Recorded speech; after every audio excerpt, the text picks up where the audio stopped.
Salut les amis, j'espère que vous allez très très bien.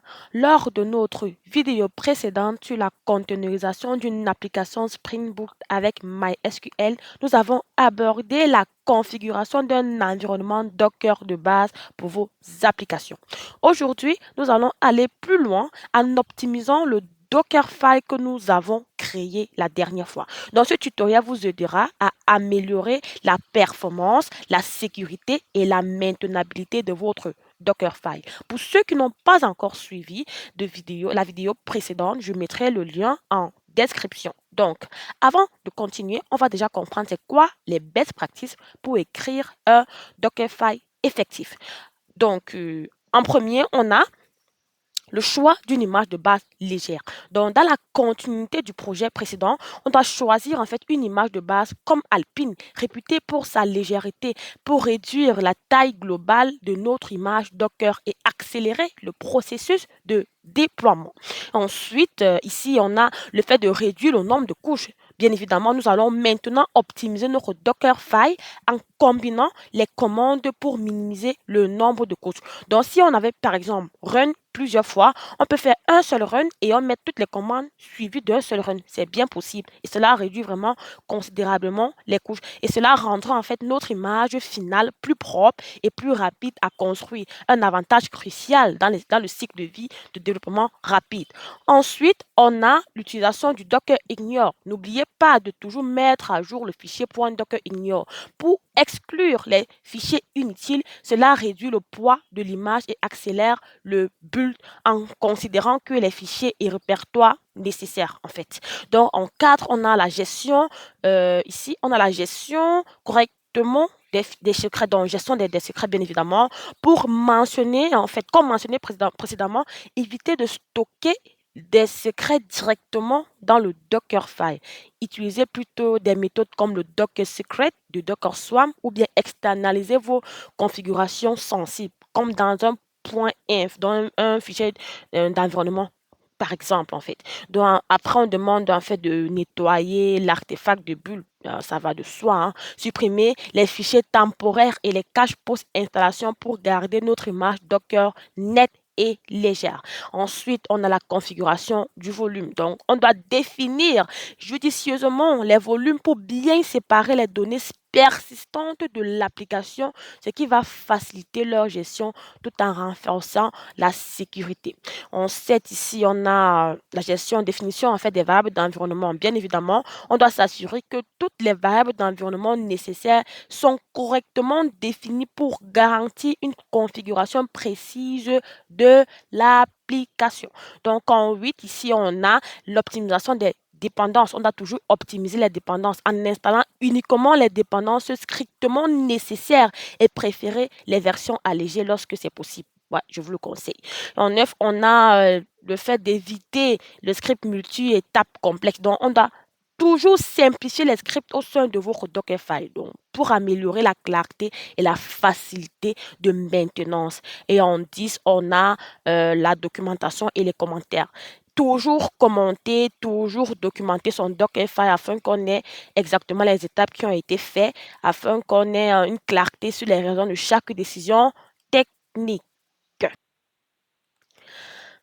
Pour terminer, parlons d'une nouvelle fonctionnalité. Ici, dans une nouvelle fonctionnalité passionnante introduite par Docker, le Bull Check. Cette fonctionnalité renforce les normes de sécurité et de performance pendant le processus de création de l'image. Elle détecte automatiquement les problèmes comme les images non optimisées, les vulnérabilités de sécurité, ce qui nous garantit de produire des images Docker de haute qualité dès le départ.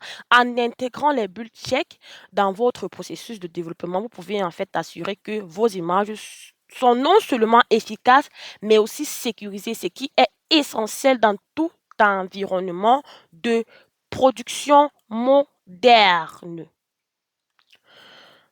Ok, donc cela étant dit, on va donc passer au cas pratique. On va appliquer tous ces éléments-ci à notre Dockerfile. C'est vrai qu'on ne peut pas appliquer tous ces éléments toujours à la fois, mais on fera de notre mieux afin de respecter au max ces éléments-ci en fait. Donc je vais me connecter sur ma VM déjà. Je vais git cloner mon repos. oui. Donc, Docker et Docker Compose sont déjà installés dans Docker version -v. Oh, oui. Et Docker Compose aussi. Donc, j'ai déjà installé -v. Vous voyez? Donc, c'est bon.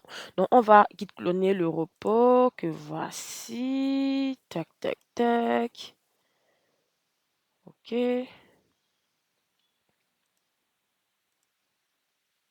Je récupère ça.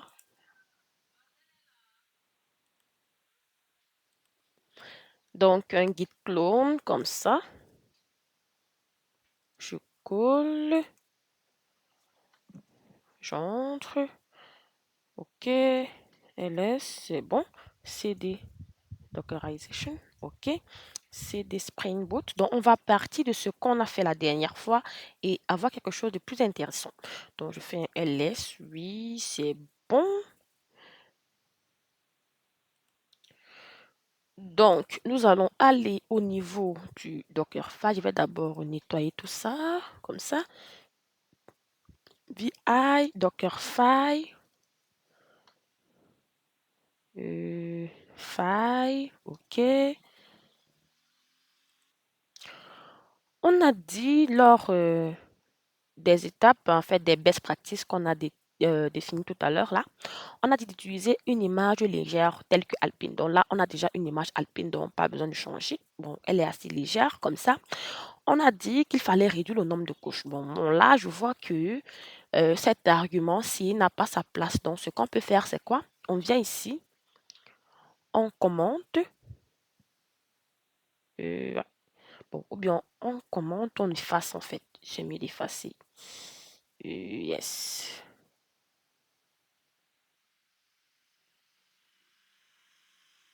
Comme ça. Et ici en bas, ce que je fais, c'est quoi? Je viens ici, je mets target slash. Donc je vois, vous voyez que ça réduit le nombre de couches. OK, comme ça. OK.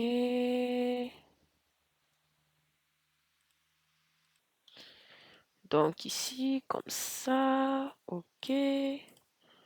Bien. Ici, bon, qu'est-ce qu'on fait encore? Là, on a réduit. On a demandé de ne pas utiliser les secrets comme ça. Donc, ce qu'on va faire, c'est de copier ceci. Oui. Et puis d'effacer comme ça. Donc, on efface toutes les variables d'environnement là. Parce que ce sont des éléments à externaliser en fait. Donc, j'efface comme ça.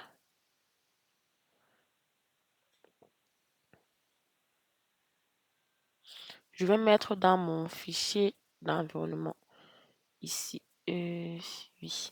Et après, on a demandé de commenter. Bon, le Docker Ignore, on va le faire après. On va commenter. Qu'est-ce qu'on va bien dire ici? Euh, donc, directory.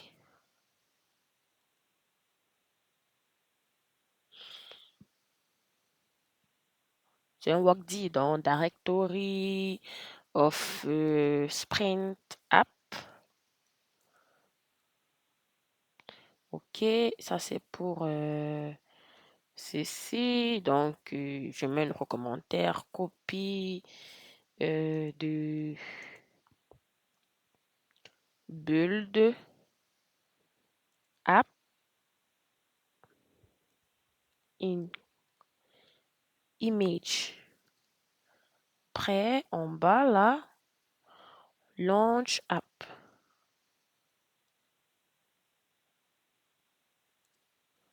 Comme ça. Et OK, donc là, pour les 10 étapes, je crois qu'on est plutôt pas mal. Maintenant, concernant, bon, qu'est-ce qu'on fait? Je vais d'abord enregistrer et aller mettre les éléments dans le point inf là, parce qu'il n'y a pas encore ça. OK, à elle pour voir ce qu'il y a à l'intérieur, il n'y a rien. Donc, je fais un vi.inf, je crée un nouveau fichier, comme ça ici. Je colle ce que j'ai copié tout à l'heure.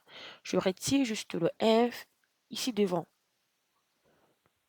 Vous voyez que c'est vraiment très pratique et ça permet de sécuriser nos credentials et nos données sensibles en fait. J'efface ceci comme ça.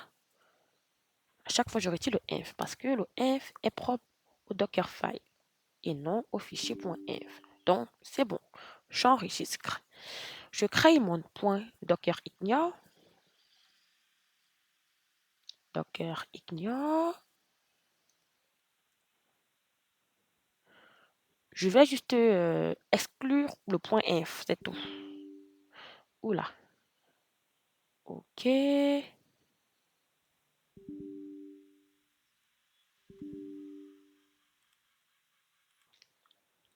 Donc, je mets point .f. Oui. Point .f. Je crois que c'est bon. Oui. Et bon, je sors, j'enregistre. Bien. Bien, bien. Et on a le point inf, on a le point docker ignore, c'est bon. Maintenant, concernant le build check, il faut s'assurer que dans le Dockerfile, en fait, on ait la syntaxe avancée.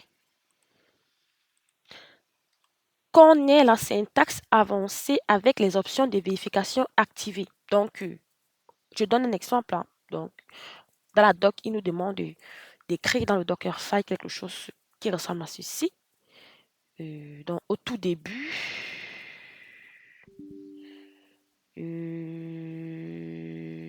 bon, c'est vrai que je n'ai pas commenté ceci. Je pouvais mettre base image.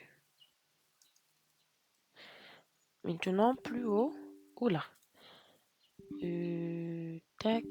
OK. Bien. Je mets quelque chose comme ça avec le commentaire qui va bien.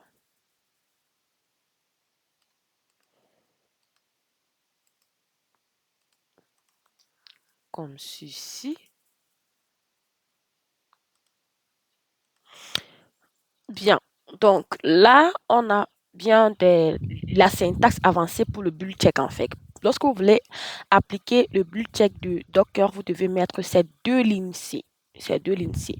Donc, la première ligne du haut, c'est juste un commentaire. Hein, mais ces deux lignes-ci, c'est ces deux lignes-ci là qui vont compter. Donc, la première indique l'utilisation de la syntaxe avancée pour le Dockerfile. Donc, celle-ci.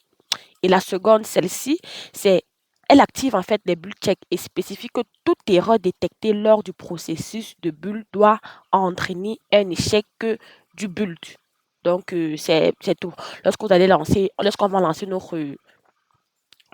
lancer notre Dockerfile ou bien notre Docker Compose Up, si elle ne découvre pas les erreurs, donc s'il n'y a pas d'erreur du tout, le Docker Compose Up va se l'exécuter normalement, sans problème en fait. Mais s'il y a une erreur, s'il y a des problèmes en fait détectés, ça s'affichera au niveau du prompt comme un truc comme quoi vous ne pouvez pas continuer, il y a une erreur, vous devez retirer tel élément et comme erreur, on peut avoir l'utilisation d'une image de base obsolète ou non sécurisée, ou bien l'inclusion de fichiers ou de secrets non protégés, ou encore l'utilisation de pratiques non optimales dans le Dockerfile.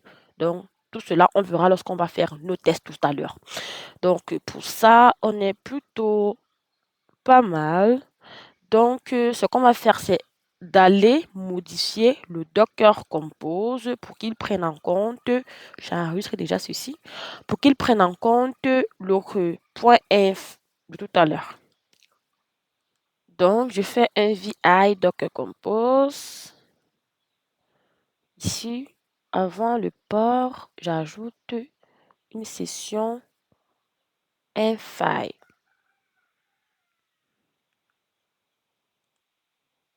Donc ici, infile.inf, il prendra en compte les éléments que j'ai définis dans mon fichier .inf. Donc là, on voit comment on a externalisé justement notre credential, nos données sensibles. Donc, on va enregistrer. OK, on a enregistré. Donc, on va tester tout ce qu'on a eu à modifier là avec un Docker Compose up-d. Donc, ça lance le téléchargement de MySQL, puis ça va builder automatiquement notre image Spring Boot, comme la dernière fois. Tout ce qu'on a fait, c'est juste modifier le Dockerfile et ajouter le point 1 dans le Docker Compose. Donc, après ça, on va faire le test. Déjà, je récupère l'adresse IP de la machine. Oui. Bien, tout est bon. Je fais un Docker PS ici. Voilà. PS -A. Bien. Donc, je viens au niveau de mon navigateur. J'entre l'adresse IP suivie du port 8080. OK. Je vois que ça tourne là. OK, on patiente. Donc, on a bien pu déployer avec les nouvelles modifications qu'on a eu à faire. Donc, si je fais un Docker Images, et vous voyez qu'on n'a pas eu d'erreur concernant le build check. Ce qu'on va faire maintenant, c'est d'ajouter une erreur et voir comment ça se comporte en fait. Donc, ce qu'on va faire, c'est de rajouter justement les fichiers, les informations sensibles de tout à l'heure dans le Dockerfile et faire un test. Donc, je fais quelque chose comme ça. Dockerfile. En bas de copie. Je colle. OK? Donc, il y a donc une possibilité de tester le comportement de notre image sans le builder, avec le build check. C'est possible. Donc, ce qu'on fait généralement, c'est de mettre la commande de build de l'image en ajoutant l'expression moins check, comme ceci. Donc, comme ça. Et on a mis le no cache pour empêcher en fait l'utilisation des caches, forçant Docker à exécuter chaque étape du Dockerfile, ce qui est utile pour s'assurer que toutes les vérifications sont efficaces, même sur les étapes normalement mises en cache. Donc, ici, je vais mettre juste image, image, et voir comment ça se comporte. Vous voyez, il me renvoie une erreur. Vous voyez, avec le check, il ne bulle pas, il renvoie l'erreur. Et si je retire le check là, vous voyez, juste avec ce que j'ai mis dans le Dockerfile là, au début là, il va interrompre le build. Alors que lorsqu'on n'avait pas ça, ça lançait quand même. Donc je retire aussi le cache et je lance. Vous voyez, il s'arrête, il ne se lance même pas. Donc je pars, je retire encore ce que j'ai ajouté. Bon, je peux commenter pour aller un peu plus vite. Je viens ici, je commente. Tac, tac, tac. Rapidement, vite fait.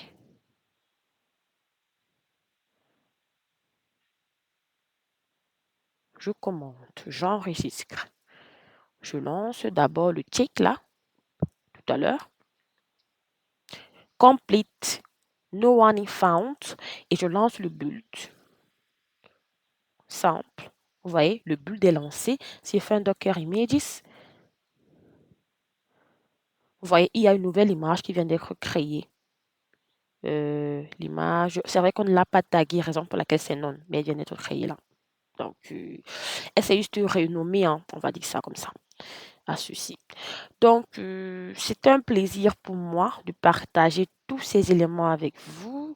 Et pour ceux qui veulent avoir accès au repos, il y aura ça en description également. Et rendez-vous à de nouvelles vidéos. À plus plus.